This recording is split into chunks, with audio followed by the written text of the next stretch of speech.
Welcome to State of Reform's virtual leadership series with some of healthcare's most thoughtful leaders.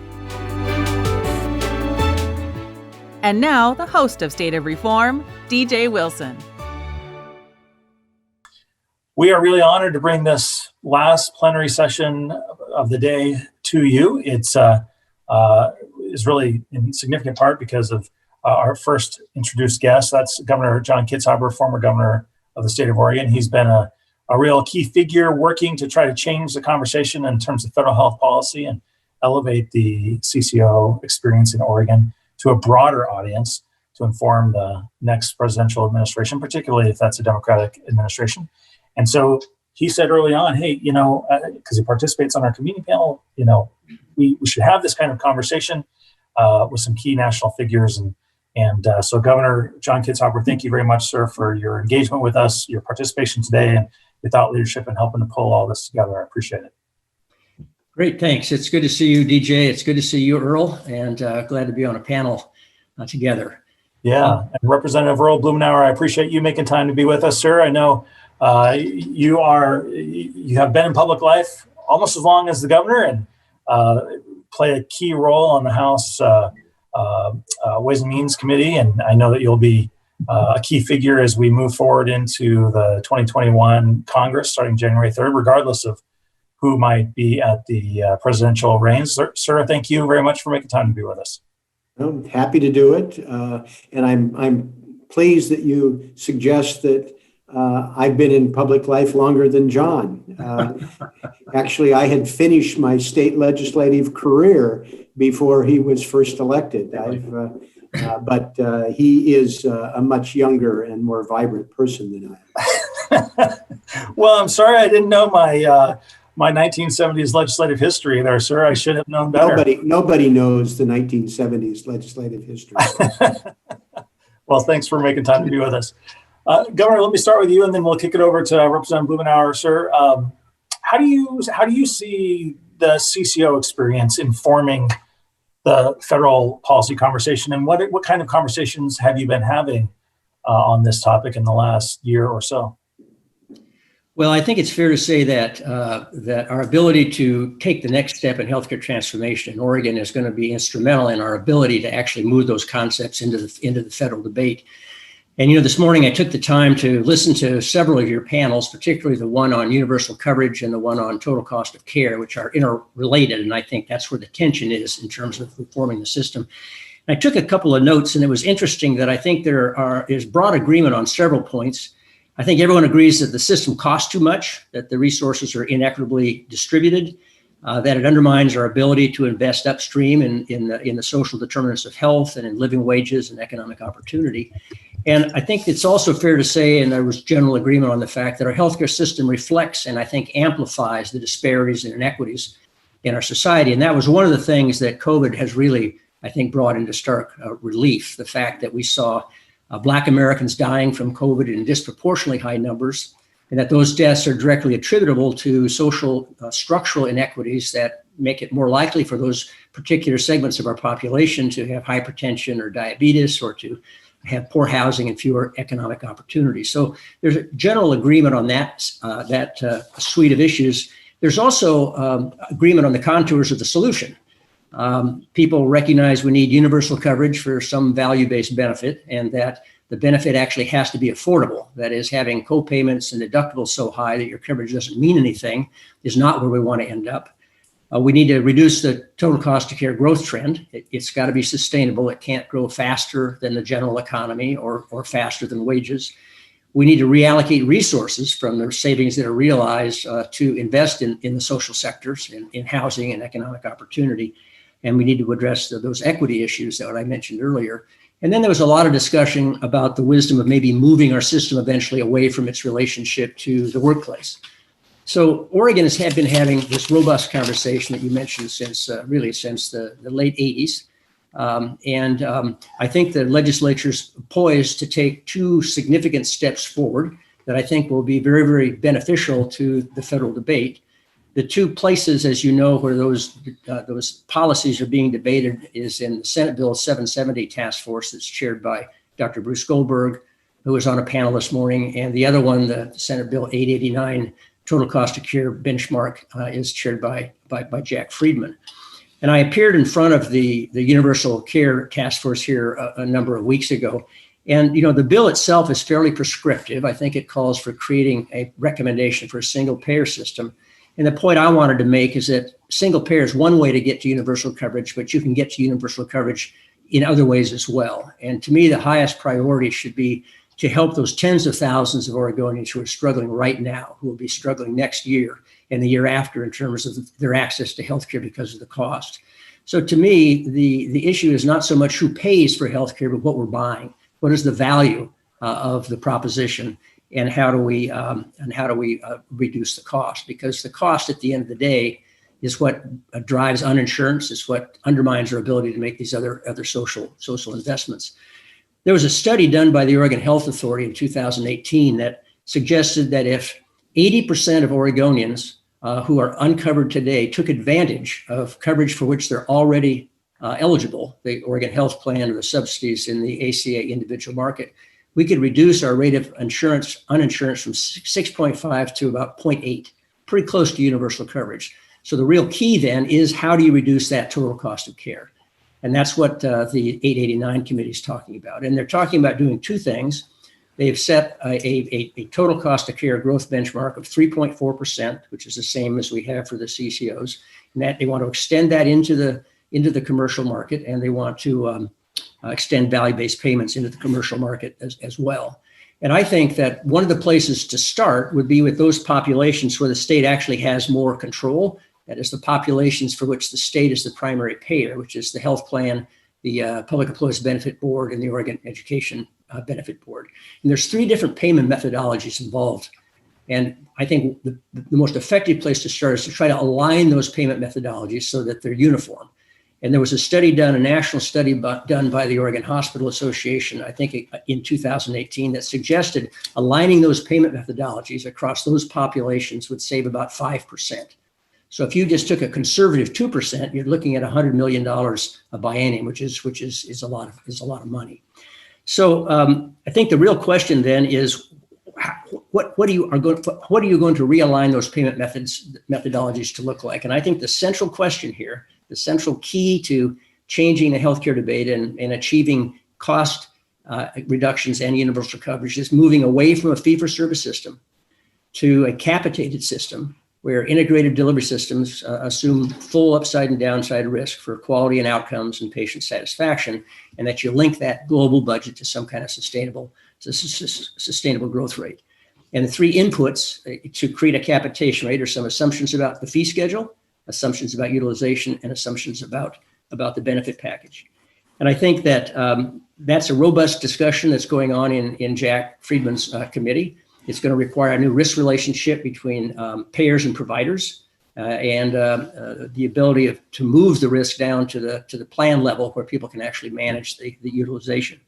So I think if Oregon can move forward on keeping the cost down in the Oregon Health Plan and in the ACA individual market, which is where the coverage problem is so acute, and move this new payment model into the commercial market, then we've got a couple of items that we can take to the federal level and have a completely different conversation. And I think, and Earl and I have had many conversations about this, one of the reasons that the healthcare debate has been high-centered, particularly in Congress, is that neither the Democrats or the Republicans assume any change in the underlying healthcare business model. We either pay for it or we don't. And that creates this false choice between cost and access. And I think the lesson we've learned from Oregon is that if you continue to pump money into an inefficient and ineffective delivery system, you're going to get the same results. So the question is, how do we change the conversation in DC?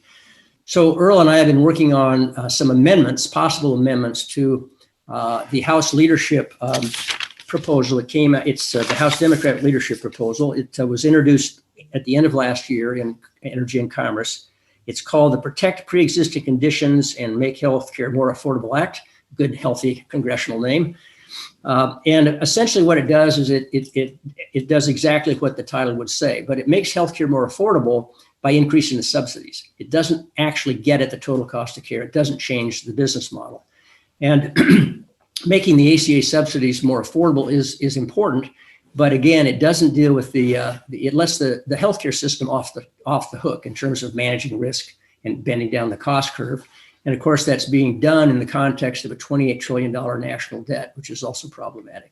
So we've developed three possible amendments to that piece of legislation that could insert or bring some of the concepts we've tested here in Oregon into that national debate. And we can talk about what those look like later on if you discuss. But I'd like to kick it over to to Earl now. But I've been going back to DC about 3 times pre-COVID, about 3 times a year, working with Earl and other folks on the Hill, meeting with major stakeholders, meeting with members of Congress, and trying to socialize this idea. And Earl's just done an incredible job in helping get that above the radar screen. Representative Blumenauer, that sounds like an entree for you to jump in. Okay, I will do it. And I appreciate the chance to be here with John. We have had, we've been having these conversations for years. I have appreciated what Governor Kitzhaber did back when he was president of the state Senate, trying to be able to focus on the healthcare system, what it is that we're paying for, being able to have performance be a much more central focus. What happened with the Oregon Health Plan, and he helped negotiate that waiver with the Obama administration, where we got a down payment on the ACA with the promise that it was just an advance, that this wasn't somehow a lost leader on the part of the federal government, but by giving us resources to be able to accelerate the implementation, that there was a commitment that we would hold the cost that in terms of what we spend within that 3.4%. And I think the evidence suggests that we've been able to do that there's a $1 billion that has been saved in addition to the advance, in effect, loan that we got. And it will continue paying dividends on into the future. But more important for me is the fact that it demonstrates the power of this concept. That if you actually have a universal budget, if you've got metrics that people know that they are expected to hit, and if they do so, they have a chance to benefit in terms of doing a better job, being able to save more money. And if they don't, they'll be held accountable. We all know that we are spending far more than we need to on our health system. We can't continue paying twice as much than the rest of the world for developed countries and getting what, sadly, for most people are mediocre results. We get sick more often, we take longer to get well, we die sooner. There are better ways. And we know that there are areas that we can make a difference. And what we've been experimenting with in Oregon these last 7 years gives a hint of it. I personally am intrigued with what might happen with a new administration. Vice President Biden is interested perhaps in a public option.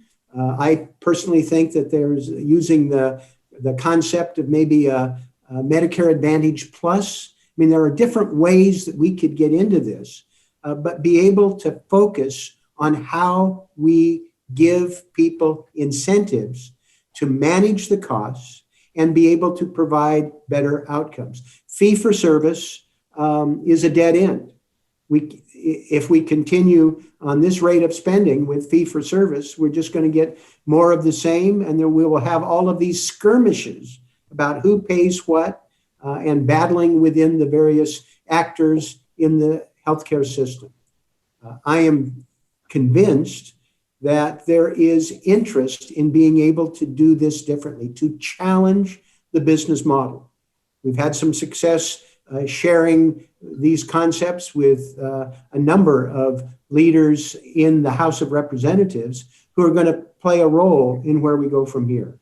But the simple fact is that we know what works. We know if we're able to invest in things that make people healthy, rather than just dealing with the cost of care.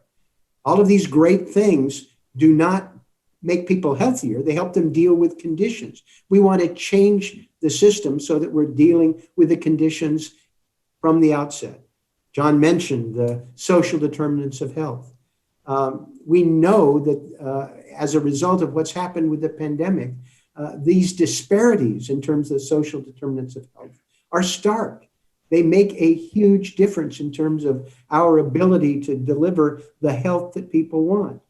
And I'd personally like to change that business model. I'd like to change the business model for the federal government and include things like what we do subsidizing our agricultural system. Why is it that we spend more on healthcare than anybody in the world and less on food? John uses an example, has always stuck with me, giving that person with congestive heart failure in Southern Oregon an air conditioner and keeping them out of the emergency room. But what if we're able to have prescriptions for healthy food, to be able to help people be healthy up front, at the same time help rural and small town Oregon, and maybe even do something for the climate crisis? I think this is a time of amazing opportunity. I salute John for his decades of leadership, trying to focus on how we change the system and provide different incentives for people to perform. I am struck by the work I've done in Oregon that people in the healthcare space want to improve this. They want to take advantage of what they know that works. They want to be able to redirect resources. But this transition is tricky. And part of the conversation today is to do that. John's been focused on that, as I say, for basically as long as I've known him professionally. And I look forward to working with him and others to change this conversation in the next Congress, where hopefully we'll have better leadership at the federal level. That Ron Wyden will no longer be ranking member Wyden, but Chairman Wyden, and be able to take his deep-seated passion for healthcare reform and work together to take this Oregon experience and translate it nationally. Great stuff. Representative Blumenauer, let me ask you a question about your Democratic conference and what goes on within the caucus chambers. And the key question I want to ask is there more energy around a national solution in your caucus, or is there more energy around creating flexibility for states to be more innovative? I know one of the concerns has been that some Democratic members in states that may not be very innovative, maybe they're red states, they have said, don't leave us behind. How does your conference sort of grapple with this question of national approach or state innovation approach? Well, I think they cannot be mutually exclusive. Mm-hmm. I think they reinforce one another. We've had experience in Oregon where we've been able to deliver a better product. We've been able to expand coverage, and we've been able in recent years to actually contain costs, which has helped the state government and has helped the federal treasury. But we couldn't have done it without the federal partnership. So we're joined at the hip. And I think people understand that. They're willing to allow a degree of innovation. I think that we're better off if we take people who are willing to move forward in the public and the private sector. I'm struck with the conversations I've had with people who are dealing, for example, in the insurance industry, who are understanding that there are things that they can do different, and the fact that they are going to have to change their business model. I've been doing work recently in terms of kidney care. There are ways that we can take some of our most vulnerable and expensive patients and be able to do a better job with them by having a broader approach. So I think we need to do both, have the best of both worlds, be able to move this forward, to build a consensus around things that work, and continue our efforts at refinement. So Governor Sam Metz, who of course is dogged on health reform as much as any Oregonian, asks about based on your comments about a common payment schedule, he asks, regardless of what happens at the federal level, should Oregon adopt a common payment schedule for all Oregon plans across all lines of business? Do you think that that's something that the legislature should try to take a bite out of and move into at least alignment between Medicaid and commercial, and maybe ask for a waiver to support alignment between Medicare and the rest of the lines of business? Well, I think the Oregon should look at aligning payment methodologies across those groups for which it actually has some leverage. So that's, as I mentioned, the health plan, PEB and OEB, and the regulated market. So that'd be the small group market and the ACA individual market. And if you consider, if you are an advocate of universal coverage, the coverage problem is not in Medicare. There are problems with Medicare, but it's not a coverage problem. Those people are actually entitled to care, and it's predominantly not in the large and self-insured market. I mean, premiums and co-payments are going up, deductibles are going up. The real problem is with the inability of small businesses to afford the cost of care, and those people who are trapped between 139% of the federal poverty level, so they're not eligible for the OHP, but they can't afford a policy in the ACA individual market, or they have coverage with a small employer, and their copays and deductibles are going up. So I think the notion of starting with OHP, PEB, and OEB, which is and PEB and OEB are a significant part of the commercial market, and adding the ACA individual market to basically move away from fee for service to the kind of risk-based contracts I mentioned earlier is exactly where we should go. And I think if you talk to most providers and payers, many of them in public, some of them in private, they know that's where we have to go. So the question really is not where we want to end up, but how we get there. How do we implement it? How do we make sure that we can actually enforce the 3.4% total cost of care growth cap in the commercial market? And we need to recognize that two things. One, some folks can move more quickly to that kind of payment methodology than others. So there has to be a phased-in implementation plan. There has to be a plan that recognizes the differences in healthcare delivery in rural Oregon than in urban Oregon. And there has to be, as I mentioned earlier, a different risk relationship between payers and providers. And the payers can't just hold the risk at the plan level and manage costs through prior authorization and denials. It has to be moved down to the plan level where the providers are responsible for utilization and the payers responsible for true insurance risk. We can do this. There are pockets in Oregon where it's happening right now in the commercial market. So I'm very optimistic, and I'm very excited about demonstrating that here in Oregon, and then handing that off to Earl and his colleagues to say, hey, this is a way we can actually break the gridlock in DC, get control of the medical budget, and provide better health and better access for Americans. Yeah, good comments. Let me say, I am aware that we are having a little bit of a feed glitch, and just try to refresh your browser for some folks. I think we've got it taken care of moving forward. And of course, we'll have this all recorded and online for you to see. So Lynn Terry from the Lynn Report asks Representative Blumenauer just about the likelihood of providers being interested in a global budget. And, since that is a central element of the Oregon experience, at least at the CCO level and in many cases provider level, what do you hear back in DC about medical associations, hospital associations? How interested are they in capitation? Has this COVID experience changed their interest at all? I think people recognize that we are in an era of tremendous churn and transition. We're not going to be able to continue doing business as usual. The costs are skyrocketing.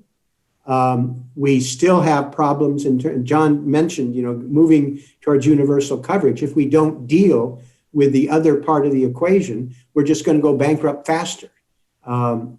We are watching the experience with the Affordable Care Act. It was a painful thing to go through, and there were so many of my Republican colleagues who just fought against the elements in the ACA that would have provided an opportunity to contain and restrain costs. They made it illegal to be able to use research that talks about the effectiveness of treatment as something upon which to base our decisions for coverage in the program. You can't take that into account. Well, that's insane. I think and then they went ahead and when they got in power, systematically eliminated the elements that actually made this deficit neutral. And we're having none of the reforms and more of the costs. It cannot continue along this line. And in part because the transition with the ACA putting more pressure on state budgets at a time when they are being hammered, absolutely hammered, and expected under the terms of the ACA to pick up more of the share. I think the COVID experience gives us reason to be a little more generous in terms of funding transition. But the fundamental fact is that we have to change the business model. We have to extract more value. And we need to make sure that we're able to harness the creative abilities that people have, because they know they're on a glide path that doesn't work, with higher deductibles, higher co-pays, the loss that's going to occur because of the decline in employment, and the strain on state budgets. I think there's a realization. People are, let's just say, timid about going forward. And the first instinct is to protect what they have, in part because they have no confidence that we will follow through in a systematic fashion, holding people accountable and making sure that the people who meet the expectations, who are able to contain costs and improve care, get the benefits. So, Representative Blumenauer, I want to ask you this question first, but this is for you also, Governor.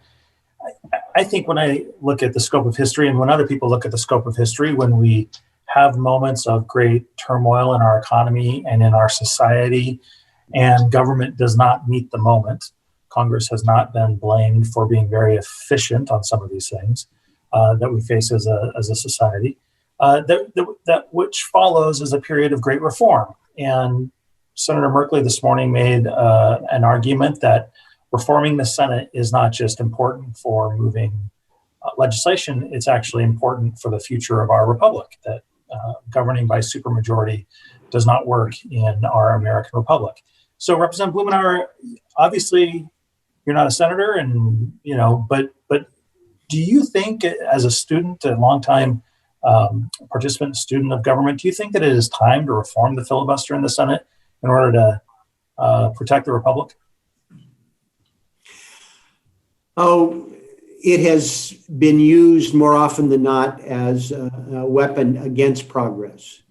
And I think ending the tyranny would be helpful, but there are things that they could do right now in terms of using the Senate rules, enforce them. I mean, if they want to filibuster, they have to bring a cot and stay on the Senate floor, call their bluff, make them work. I would shed no tears if the filibuster went away, but I think there are things that we can do to bring about that accountability going forward. And I think there's a robust conversation for us to have for things that we can do right now statutorily that don't require constitutional amendments. I'm introducing legislation to increase the size of the House of Representatives, which would solve some of the problems with the Electoral College. It would give a little more representation to some of the fast-growing states that are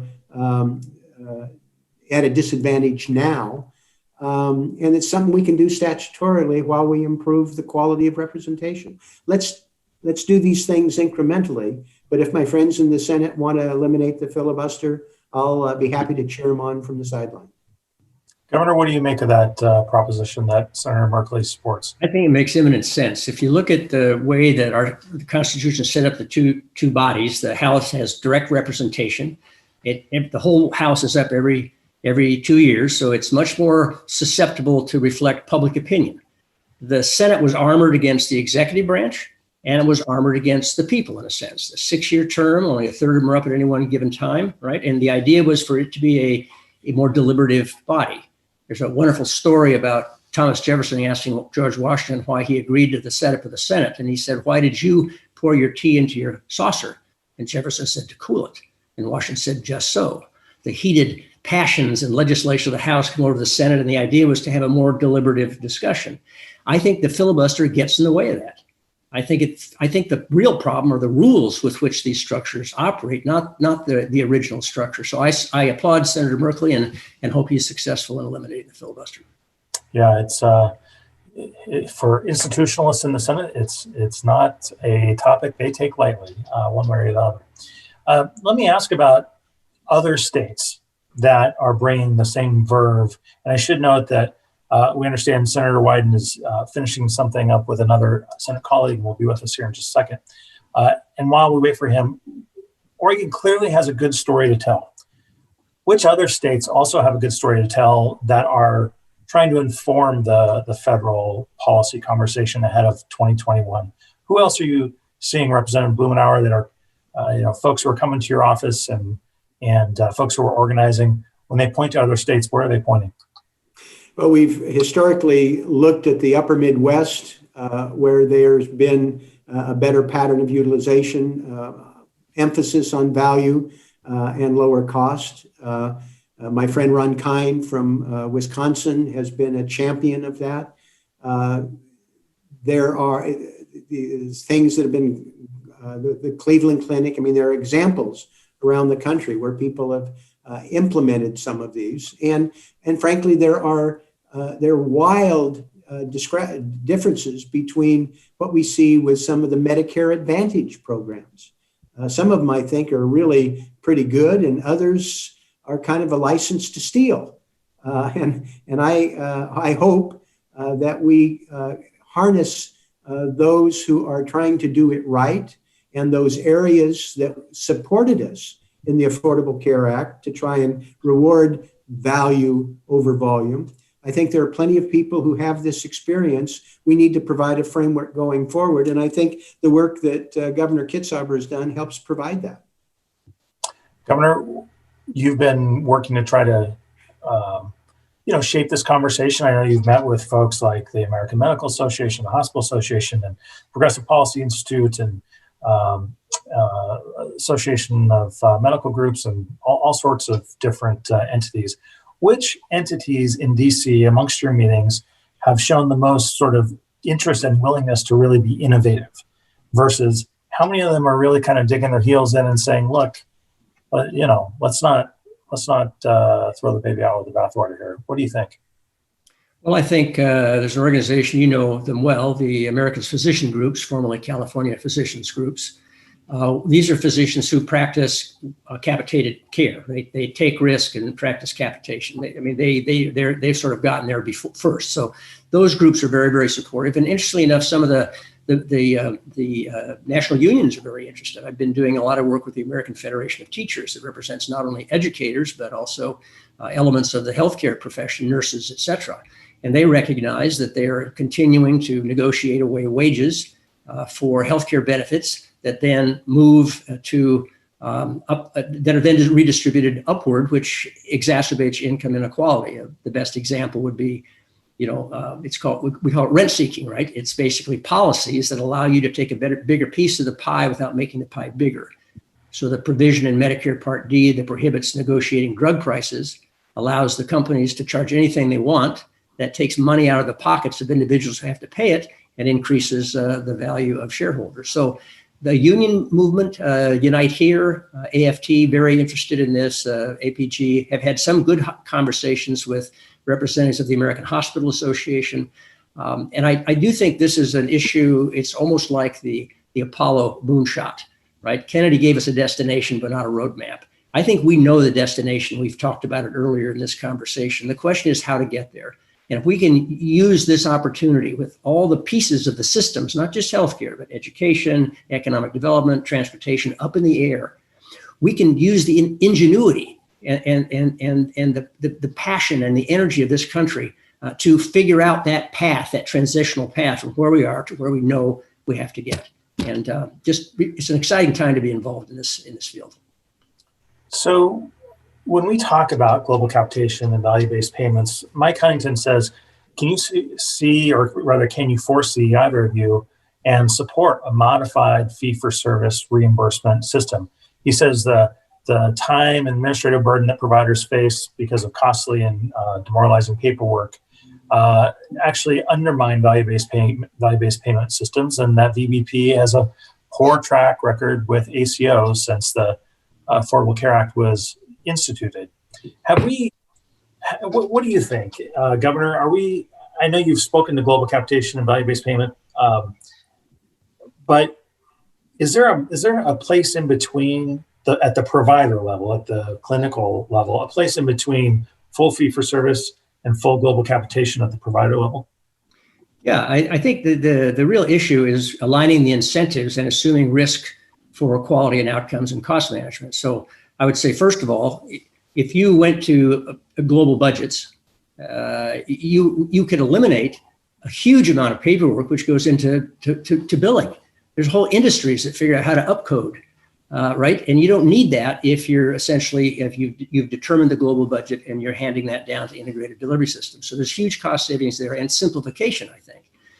Secondly, once you've determined the capitation rate, that can be distributed through the delivery system in two fundamental ways. You can provide a prepaid capitation rate per member per month to each provider in the delivery system, in the health plan, or you can continue to pay fee for service, and at the end of the year you have some kind of true up. So if you've actually been able to, under a fee for service system, manage that utilization within the cost that's allocated, you get some money back. And if in fact you go over that, you have to pay some back. And both of those are in play in Oregon today. So I think the important thing is aligning the incentives so that the goal is to keep people healthier, keep people out of the healthcare system, and you reward them. You reward people for that. And you don't have a system where you are rewarded essentially for maximizing revenue rather than maximizing health. DJ, let me just jump in here for a second. Complexity is the enemy.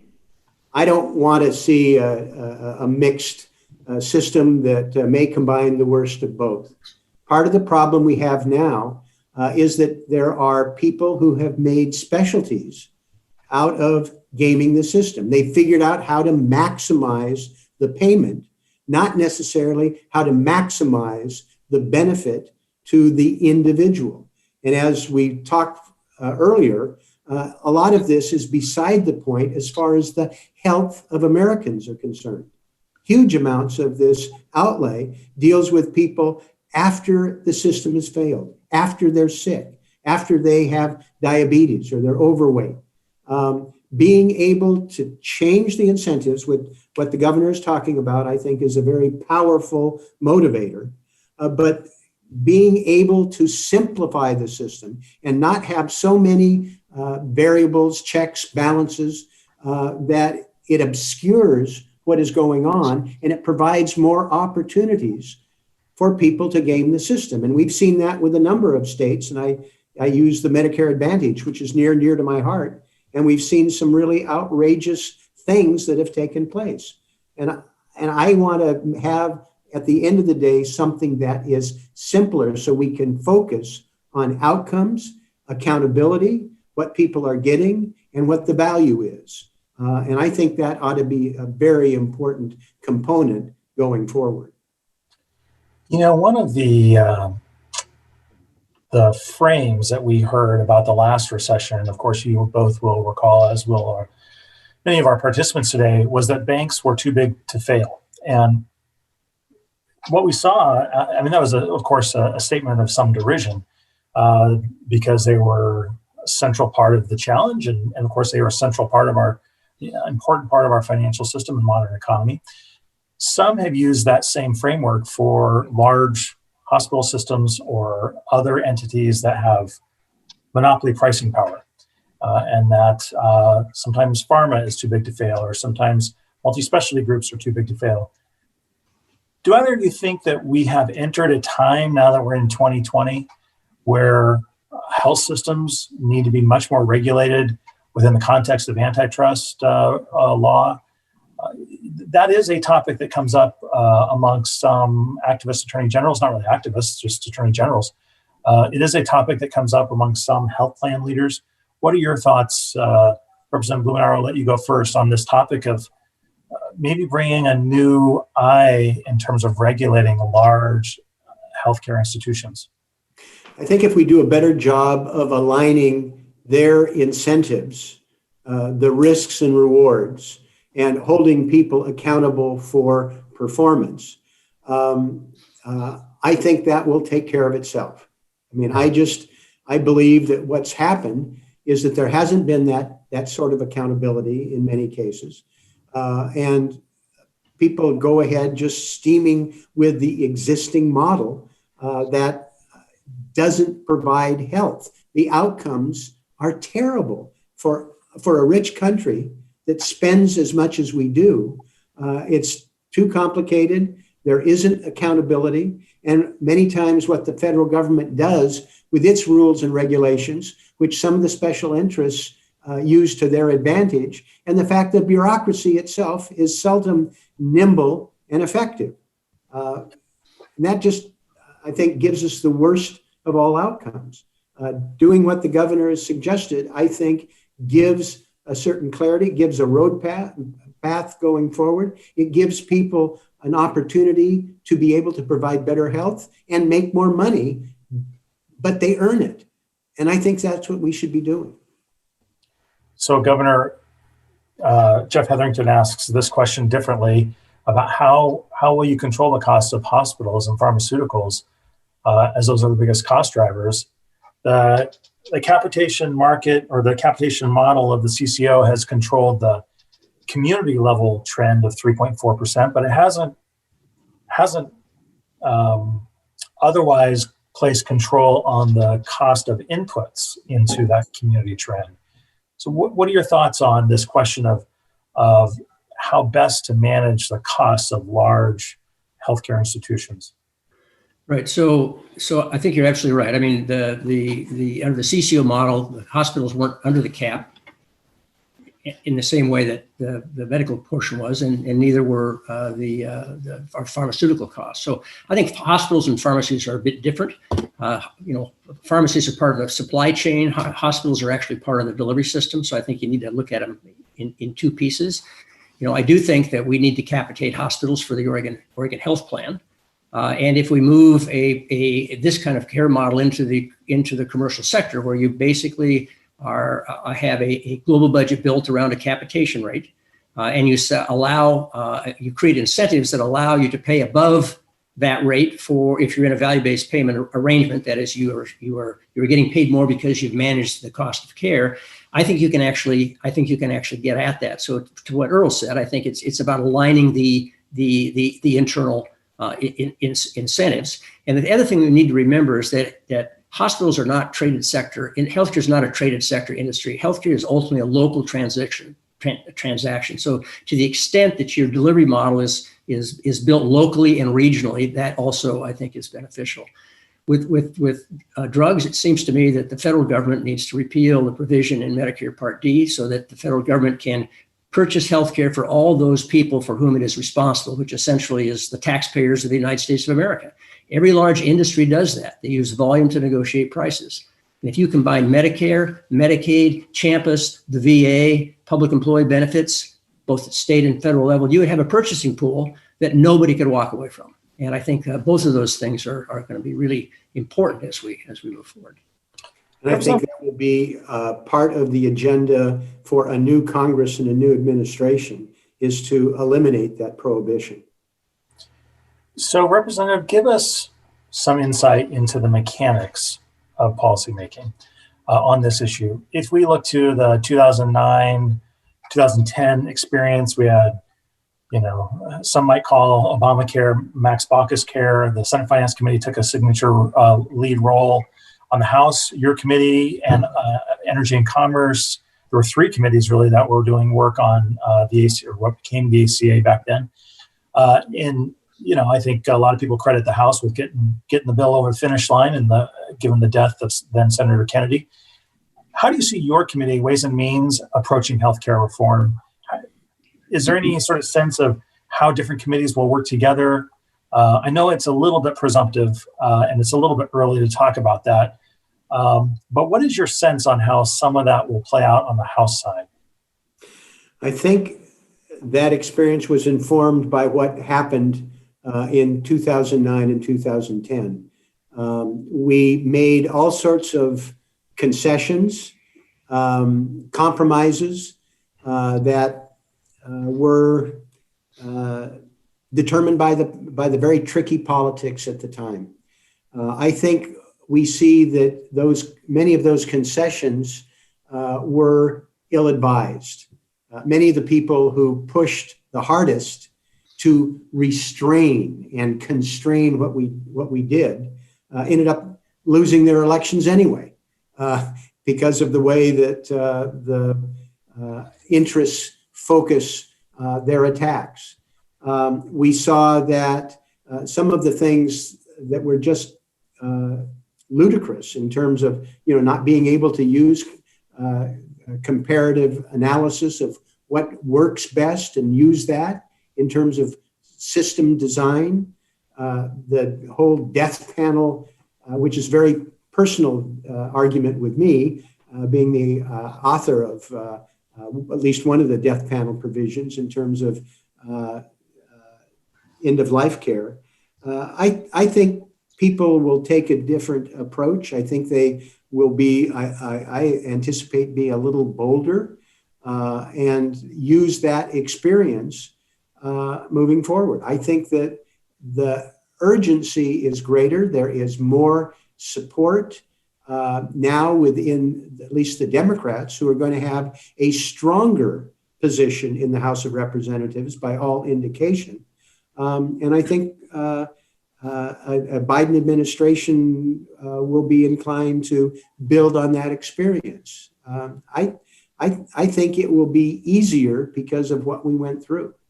Yeah. BJ, could I just add one real quick note to that? So, as you know, that part of the politics of in 2010 the ACA was trying to get around the filibuster, the Senate filibuster. And they use the reconciliation process, which involves multiple committees, and it's a very bizarre process. And so we end up shaping public policy around these internal congressional structures that are not based on policy, but are based on politics and power.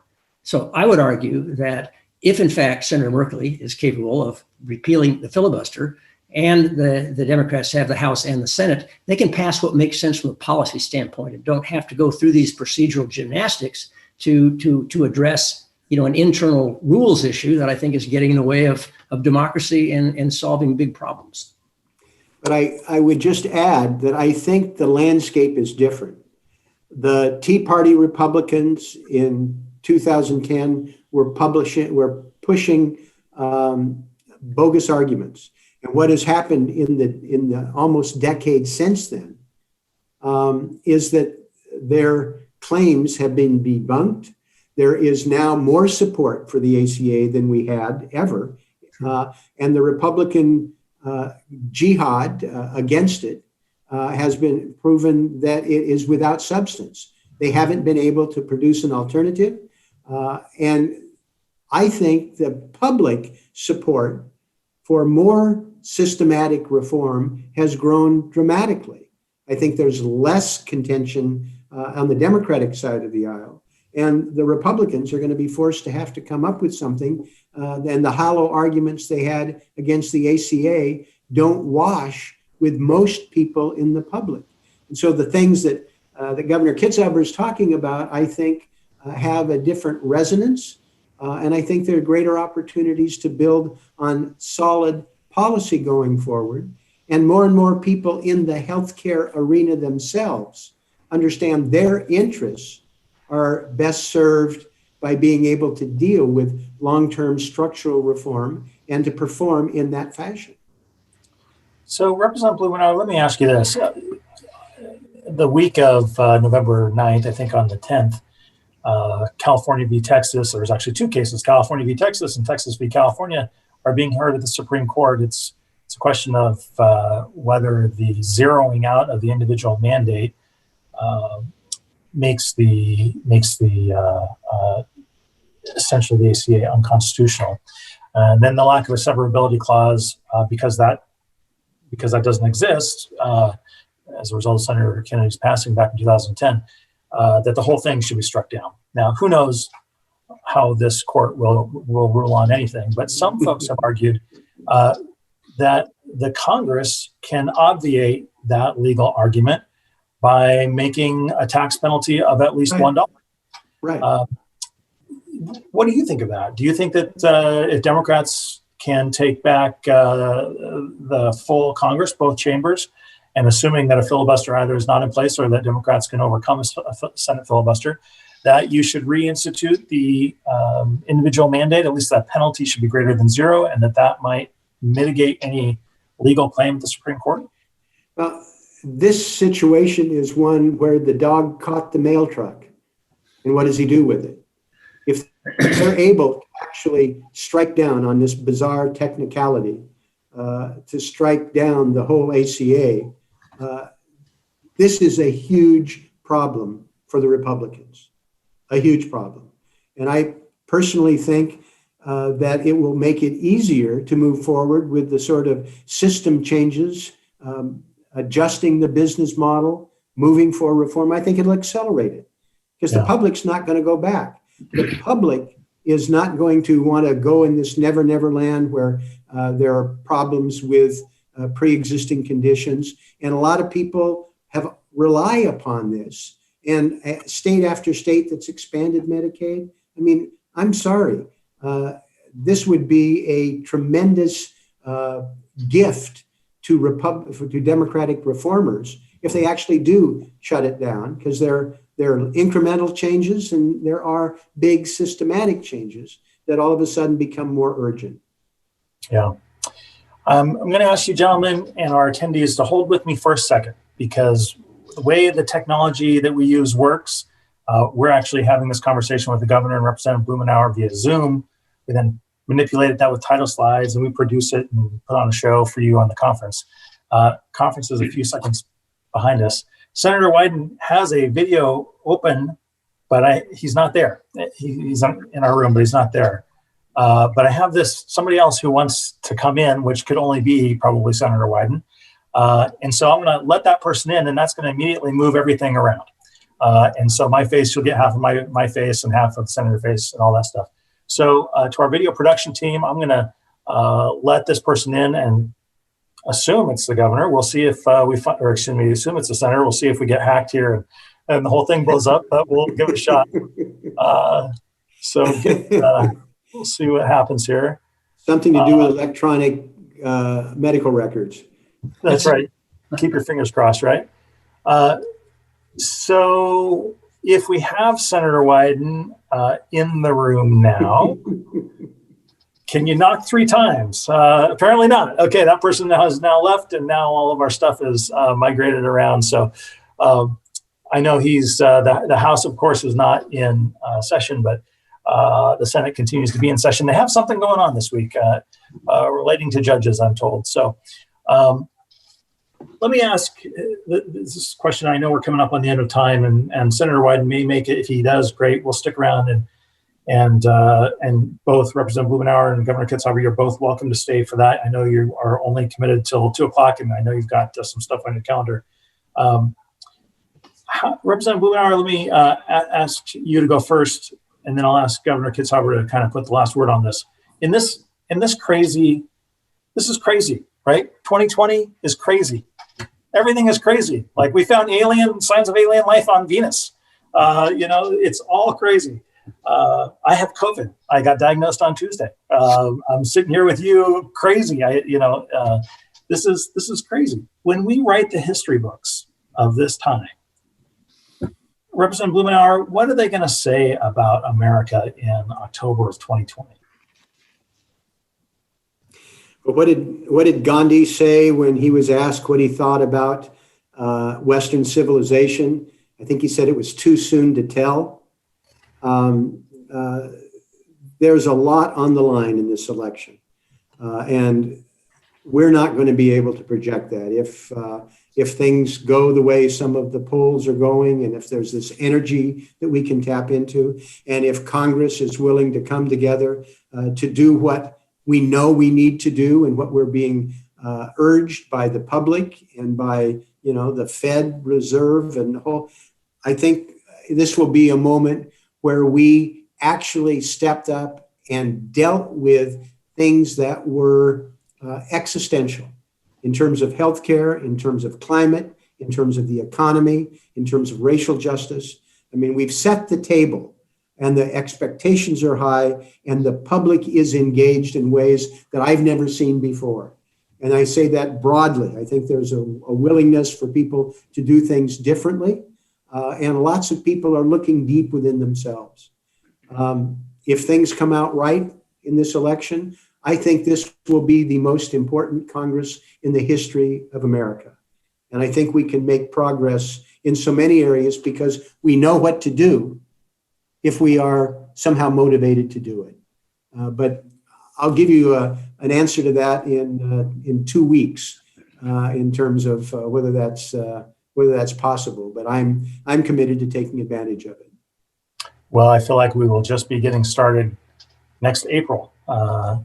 So we'll check back in with you in 6 months so you can tell us about how it's going.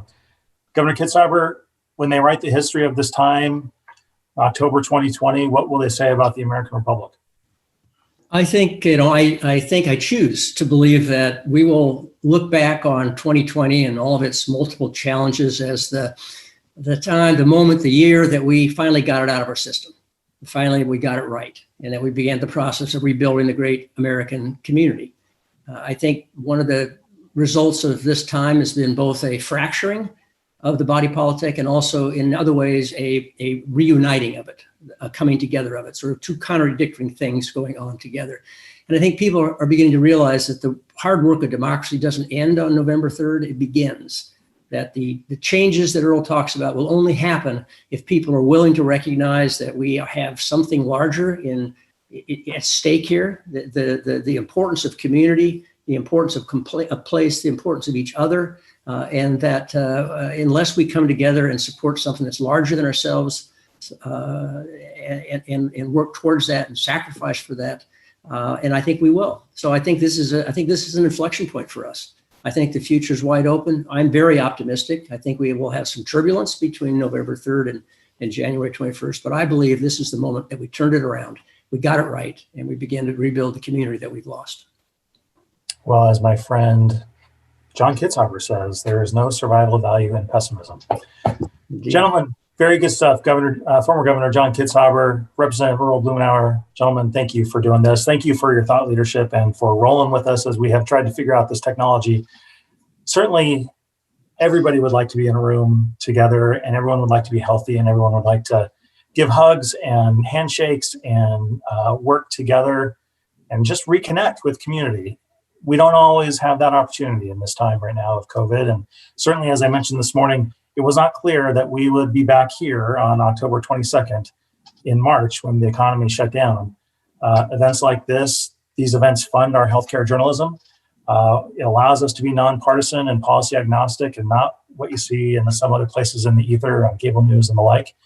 And the fact that we're here is because you all, certainly Representative Blumenauer and Governor Kitzhaber, but you all here today allowed this to happen. And our sponsors like Care Oregon and Hetherington Foundation and Beacon Health Options and HMA, I cannot tell you enough how much I appreciate it. So keep doing good work.